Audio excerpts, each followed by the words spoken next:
इस वीडियो में हम basic structure of Indian constitution देखेंगे, संविधान की मूल संरचना। इस टॉपिक को हम पढ़ क्यों रहे हैं, इसके पीछे कई सारे कारण हैं। सुप्रीम कोर्ट के जितने भी जजमेंट आते हैं और एक आम व्यक्ति उसे समझ नहीं पाता है कि इसके पीछे कारण क्या है, ऐसे जो जजमेंट आ रहे हैं वो क्यों आ रहे हैं। तो एक आम आदमी के लिए ये जानना बहुत ज़रूरी है कि जजमेंट कैसे आ रहा है, और एग्ज़ाम पॉइंट ऑफ व्यू से भी आपको पता है कि सुप्रीम कोर्ट के जजमेंट कितने इंपॉर्टेंट जो है रोल प्ले करते हैं आपके एग्ज़ाम के लिए। तो हम बात करें संविधान की मूल संरचना, तो ये मूल संरचना जो है ये है क्या। ये मूल संरचना या संविधान का जो मूल ढांचा है, इस शब्द की उत्पत्ति हुई कहाँ से, ये बहुत इंपॉर्टेंट है जानना। इस टॉपिक में हम ये भी समझेंगे कि हमारे संविधान में एक मिनी कॉन्स्टिट्यूशन भी है। शायद बहुत लोगों को ये पता नहीं होगा, तो हम समझेंगे आखिर ये मिनी कॉन्स्टिट्यूशन है क्या। तो टॉपिक की हम शुरुआत करेंगे यहाँ पे कि आखिर ये जो संविधान की मूल संरचना है, इस शब्द की उत्पत्ति कैसे हुई। तो हम बात कर रहे हैं सुप्रीम कोर्ट के जजमेंट की। तो आखिर सुप्रीम कोर्ट जो जजमेंट देता है, विशेषकर हम मौलिक अधिकारों की बात करेंगे और संविधान संशोधन की बात करेंगे। तो ये जो जजमेंट देती है सुप्रीम कोर्ट, ये कौन से आर्टिकल के तहत सुप्रीम कोर्ट को ये पावर है, पहले हमें यह समझना पड़ेगा। तो बताते चले यहाँ के आर्टिकल 13 अनुच्छेद 13 सुप्रीम कोर्ट को यह पावर देती है कि वो जुडिशियल रिव्यू कर सकती है। मीन्स न्यायिक पुनरावलोकन जिसे हम कहते हैं। मीन्स यदि मान लीजिए आपके मौलिक अधिकारों का हनन हो गया, तो आप सुप्रीम कोर्ट जा सकते हैं और जिस कानून के कारण आपके मौलिक अधिकार का हनन हुआ है, सुप्रीम कोर्ट देख सकती है कि यह कानून सही है या गलत है, और यदि गलत लगेगी तो उस कानून को रद्द कर सकती है। दूसरी तरफ आर्टिकल 13 संसद को भी यह पावर देती है कि यदि सुप्रीम कोर्ट ने कोई डिसीजन दिया है और वो डिसीजन सही नहीं है, तो सुप्रीम कोर्ट सही नहीं भी हो या सही भी है, उससे कोई मतलब नहीं है। हालांकि यदि प्रैक्टिकली आप देखें तो मीन्स सुप्रीम कोर्ट ने कोई जजमेंट दिया और संसद क्या करेगी, उसको पलट भी सकती है, उस जजमेंट को ख़त्म भी कर सकती है। तो इसके लिए संविधान संशोधन करना पड़ता है। तो हमने ये समझा कि आर्टिकल 13 संसद को भी यह पावर देती है कि सुप्रीम कोर्ट के जजमेंट को पलट दे, और आर्टिकल 13 ही संसद को यह पावर इसने दे दिया, तो सुप्रीम कोर्ट को भी इसने पावर दे दिया कि भाई ये काम करो, तुम संसद यदि सही नहीं लग रहा कानून, उसको भी पलट दो। मतलब दोनों को पावर ये आर्टिकल 13 ही देता है। और एक इंटरेस्टिंग फैक्टर यह है कि आर्टिकल 13 विधि मतलब कि लॉ को परिभाषित करता है, मतलब कि कानून आखिर है क्या। क्योंकि सुप्रीम कोर्ट जो जजमेंट देगी कि कौन सा कानून आपके पक्ष में है, आपके मौलिक अधिकार का हनन कर रहा है या नहीं कर रहा है, तो कानून परिभाषित होनी चाहिए ना कि कानून आखिर है क्या। ऐसा तो नहीं कि मैं जो बोल दूंगा वही कानून बन जाएगा या आप बोल देंगे वही कानून बन जाएगा, ऐसा तो नहीं है। तो आखिर कानून होता क्या है, हमें इसे समझना पड़ेगा। देखिए, तो जैसा कि मैंने कहा कि आर्टिकल 13 जो है वो कानून की परिभाषा देता है कि कानून है क्या आखिर। तो देखिए कानून क्या है, हम इसको 4 कैटेगरी में डिवाइड कर सकते हैं। हमें पता है कि संसद कानून बनाती है, ठीक है, तो हम ऐसे बोल सकते हैं कि विधायिका, हम जानते हैं कि लोकतंत्र के 4 स्तंभ होते हैं, विधायिका, कार्यपालिका, न्यायपालिका और चौथा जो है वो प्रेस होता है, आपको पता है। तो हम यदि विधायिका, कार्यपालिका और न्यायपालिका की बात करें, तो न्यायपालिका जजमेंट देती है, विधायिका कानून बनाती है, और कार्यपालिका क्या करती है कि उसे क्रियान्वित करती है। मीन्स विधायिका जो कानून बनाई, विधायिका का मतलब होता है संसद, संसद का मतलब लोकसभा और राज्यसभा, और यदि हम राज्य की बात करें तो विधानसभा और विधान परिषद, ये विधायिका हुआ। मतलब कि विधायिका कानून बनाएगी, विधायिका जो भी कानून बनाएगी उसको विधि के अंतर्गत रखेंगे आर्टिकल 13 के अंदर। समझ में आया पहली बात कि संसद या विधानसभा या विधान परिषद आपके राज्य के कंडीशन में, पहली बात। इसके बाद कानून के अंदर जो और एक चीज़ आती है, मीन्स विधि के अंदर जो और एक चीज़ आती है वो होती है कार्यपालिका के द्वारा जितनी भी नोटिस वगैरह, जितनी भी अधिसूचना वगैरह जारी होती है, वो भी आती है कार्यपालिका के अंदर। तीसरी चीज़ जो राष्ट्रपति ऑर्डिनेंस लाते हैं, अध्यादेश जो लाते हैं, वो भी कानून के अंदर है। चौथी चीज़ जो है और अंतिम चीज़ वो है कि जैसे कोई जो रूढ़िवादी प्रथा वगैरह है, ठीक है, जो वैलिड है अभी, वो सारी चीज़ें जो है वो भी कानून के अंदर आती है। जैसे एक एग्जांपल मैं देता हूँ, जैसे हिंदू सक्सेशन एक्ट 1956, मैंने एक वीडियो भी बनाई है, उस पर बहुत अच्छी वीडियो आप जाके देख सकते हो। इसमें मैंने बताया कि आखिर प्रॉपर्टी जो है कैसे मिलती है, एक पूर्वज से प्रॉपर्टी आपको कैसे मिलेगी, बेटी को मिलेगी तो कितनी मिलेगी, बहू को मिलेगी तो कितनी मिलेगी, सारी चीज़ों का मैं वहाँ पे डिस्कशन मैंने किया हुआ है।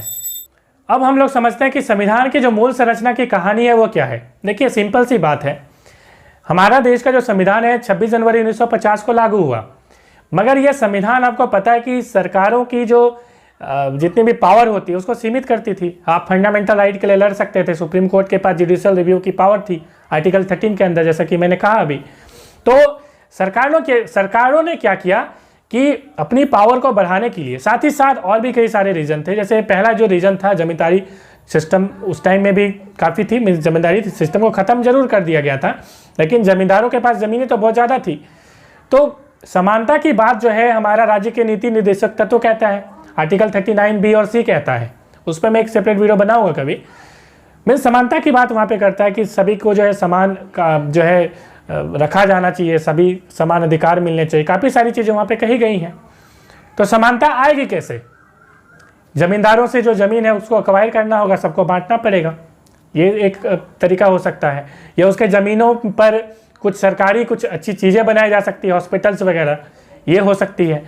तो ये सारी चीज़ों को ध्यान में रखते हुए संविधान का जो पहला संशोधन हुआ 1951 में हुआ। और जो है संविधान का जब पहला संशोधन हुआ तो आपको पता है कि राइट टू प्रॉपर्टी आर्टिकल 31 के तहत संपत्ति का जो अधिकार है वो फंडामेंटल राइट था। तो लोग तो सुप्रीम कोर्ट जाएंगे सीधे। 1978 में इस राइट टू प्रॉपर्टी को फंडामेंटल राइट से हटा दिया गया। मतलब मूल संविधान में 7 फंडामेंटल राइट थे, अभी 6 हैं। संपत्ति का अधिकार अब विधिक अधिकार है, वो फंडामेंटल राइट तो है नहीं, मगर उस टाइम में था। तो चले गए लोग सुप्रीम कोर्ट। इसी तरह का मामला है 1951 में शंकरी प्रसाद का मामला। और इसके अंतर्गत सुप्रीम जो है लोग जब शंकरी प्रसाद सुप्रीम कोर्ट गए तो इसमें मामला में रिजल्ट जो है सुप्रीम कोर्ट ने क्या दिया, आर्टिकल 368 संसद को यह पावर देता है कि वह संशोधन कर सकता है। और सुप्रीम कोर्ट ने कहा कि संशोधन के तहत जो कानून बना वो आर्टिकल 13 के अंदर नहीं आएगा। मतलब आर्टिकल 13 में मैंने 4 चीज़ें कही अभी, तो सुप्रीम कोर्ट ने कहा कि संशोधन जो है उसके आर्टिकल 13 के अंदर नहीं आएगा। और चूंकि आर्टिकल 13 के अंदर जो कानून आएगा उस पर ही हम जो है जुडिशियल रिव्यू दे सकते हैं, सुप्रीम कोर्ट के पास आप जा सकते हैं। आर्टिकल 13 के अंदर ही सुप्रीम कोर्ट के पास जुडिशियल रिव्यू की पावर होती है। तो उसने कहा कि नहीं, संसद को यह पावर है, वो कर सकती है, मैं इसमें कुछ नहीं कर सकता हूँ। सुप्रीम कोर्ट ने हाथ खड़े कर लिए। ये चीज़ें इसका मतलब यही हुआ कि जो संविधान संशोधन है वो वैलिड रहा, इनवैलिड नहीं हुआ। इसका मतलब यही हुआ। आगे का केस हम समझेंगे। गोलकनाथ का जो मामला है 1967 में आया। इसमें क्या हुआ कि जो 17वां संविधान संशोधन है उसको चुनौती दी गई थी। आखिर ये संविधान जो 17वां संविधान संशोधन ये आखिर है क्या? इसमें क्या हुआ कि 9वीं अनुसूची के अंदर, आपको पता है कि 9वीं अनुसूची एक ऐसी अनुसूची है जिसमें यदि किसी कानून को डाल दिया जाए वह उसको क्या है जुडिशियल रिव्यू, मतलब सुप्रीम कोर्ट में चुनौती नहीं दी जा सकती। यदि कोई कानून उसमें एक बार जो है डाल दिया जाए तो जो है सुप्रीम कोर्ट में चुनौती नहीं दी जा सकती। मगर इसमें एक जजमेंट आया 24 अप्रैल 1973 को कि नहीं, 24 अप्रैल 1973 के पहले यदि उसमें 9वीं अनुसूची में डाला गया है तो चुनौती नहीं दी जा सकती, मगर बाद में डाला गया है तो चुनौती दी जा सकती है। तो चूंकि मैं 1967 की बात कर रहा हूं तो सुप्रीम कोर्ट में चुनौती दी गई 9वीं अनुसूची में डालने के बाद। इसमें क्या किया गया, देखिए कि इसमें कहा गया कि जो पहला वाला जो सुप्रीम कोर्ट का जजमेंट है उसको पलट दिया गया और इसमें कहा गया कि नहीं, मौलिक अधिकार को आप सीमित नहीं कर सकते, आप उसको खत्म नहीं कर सकते। तो ये बातें जो हैं गोलकनाथ मामले में कही गई, मीन्स पहला वाला को बिल्कुल पलट दिया गया। और इसमें यह भी कहा गया कि सुप्रीम कोर्ट इसमें जजमेंट भी दे सकती है, लेकिन पहले वाले में कहा गया कि नहीं, जजमेंट भी नहीं दे सकती है। अब तीसरा मामला हम समझेंगे 24वां संविधान संशोधन जब 1971 में हुआ। इसके अंतर्गत ये जो मामला है ये इंदिरा गांधी के समय का मामला है। और इंदिरा गांधी के मामले के समय में बहुत सारे मौलिक अधिकारों को छीनने की कोशिश हुई। आप देखेंगे इमरजेंसी के समय में तो आपको समझ में आएगा कि आखिर जो है मामला क्या था। तो मैंने कहा कि 24वां संविधान संशोधन 1971 में जो हुआ उस मौलिक अधिकार को छीनने की, सीमित करने की या वापस लेने की बात की गई। इस संविधान संशोधन में यह कहा गया कि आपके मौलिक अधिकार को छीना भी जा सकता है या उसको सीमित मतलब लिमिट किया जा सकता है। ठीक है, अच्छी बात है, संविधान संशोधन हो गया। संविधान संशोधन के बाद डेफिनेटली जब संविधान संशोधन होगा तो लोग सुप्रीम कोर्ट जाएंगे।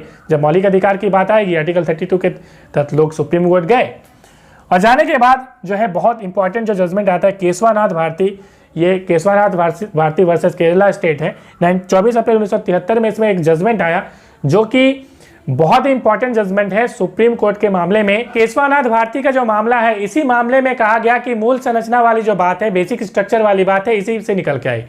इसमें यह कहा गया, ध्यान से समझिएगा, कि कोई भी संशोधन यदि होता है, संवैधानिक संशोधन यदि संसद करती है, तो वो संविधान के मूल ढांचे को आघात नहीं करना चाहिए। अब संविधान का मूल ढांचा क्या है उसको भी हम समझेंगे कि आखिर मूल ढांचे में है तो क्या क्या चीज है। संविधान का मूल ढांचा को जो है वो खत्म नहीं करना चाहिए, ये बातें की गई 24 अप्रैल 1973 केशवानाथ भारती के केस में। संशोधन करिए, कोई दिक्कत नहीं है, आर्टिकल 368 के तहत संसद को पावर है संशोधन करने का, मगर ऐसा करिए कि उसमें जो संविधान का जो मूल ढांचा है, मतलब संविधान जो बनाया गया उसका जो मूल ढांचा है, उस पर आघात नहीं होना चाहिए। ये बातें इसमें कही गई। और इसमें यह भी कही गई कि जो पहले वाला जो संशोधन है कि मौलिक अधिकार सीमित या वापस कर सकती है एक संसद, वो बोले कि ठीक है, ये वैलिड है, कोई दिक्कत नहीं है। मतलब 24वां जो संविधान संशोधन है वो वैलिड है, इसमें यह कहा गया। ध्यान से समझेंगे। इसी के बाद जो है आप देखेंगे 1978 में जो है वो क्या हो जाता है, तो आपके मौलिक अधिकार जो राइट टू प्रॉपर्टी है उसको छीन लिया जाता है। तो आप इसको बेस बना के इस चीज़ को समझ सकते हैं, क्योंकि 24 अप्रैल 1973 को ये जजमेंट कह दिया गया था कि ये बिल्कुल सही है, कोई दिक्कत इसमें नहीं है। आगे इसी की पुनरावृत्ति होती है। ये मामला आप देखेंगे आगे बहुत दिनों तक ये मामला चलता रहेगा और इसी के बेसिस पे जजमेंट जो है आती रहेगी। देखिए आगे क्या होता है। इंदिरा गांधी मामला आता है 1975 में। क्या हुआ था कि इसमें 39 जो संविधान संशोधन है उसको रद्द कर दिया गया। ये 39 जो संविधान संशोधन ये है क्या, इसमें दो बातें की गई थी। प्रधानमंत्री और लोकसभा अध्यक्ष के जो चुनाव होते हैं उसमें कहा गया कि इसमें जो चुनाव है, इसमें चुनाव से संबंधित यदि कोई भी झगड़ा वगैरह जो विवाद होता है, उस विवाद का निपटारा सुप्रीम कोर्ट नहीं कर सकती है। सुप्रीम कोर्ट उसमें जुडिशियल रिव्यू नहीं दे सकती है। ये 39th अमेंडमेंट में कहा गया। अब इसमें सुप्रीम कोर्ट का जजमेंट आता है। सुनिए, इंदिरा गांधी का जो मामला है 1975 में, जजमेंट में सुप्रीम कोर्ट कहती है कि यह संविधान के मूल ढांचे का जो है क्या है, तो आघात है। क्योंकि जुडिशियल रिव्यू करने की पावर सुप्रीम कोर्ट के पास होती है और जो संसद है वो अपने अधिकार को असीमित नहीं कर सकती है। ठीक है, इंडिया है भाई, असीमित आप नहीं कर सकते हैं। ऐसा नहीं है कि आप कहिएगा आप कि सुप्रीम कोर्ट उसमें जजमेंट नहीं दे सकती है। कानून बना रहे हैं आप और आप बोलेंगे कि आप सुप्रीम कोर्ट जजमेंट नहीं दे सकती, तो गलत बात है। तो इसने क्या किया कि ये वाला 39 जो अमेंडमेंट है उसको रद्द कर दिया सुप्रीम कोर्ट ने। आगे समझिए, मिनर्वा मिल मामला 1980 का मामला है। इसमें क्या किया गया था कि जो 42वां संविधान संशोधन किया गया था लोकसभा से और राज्यसभा से, संसद से हम कहें तो, जो कि 1976 में हुआ था, इसे ही हम कहते हैं मिनी कॉन्स्टिट्यूशन। संविधान का जो मिनी कॉन्स्टिट्यूशन है ये यही है।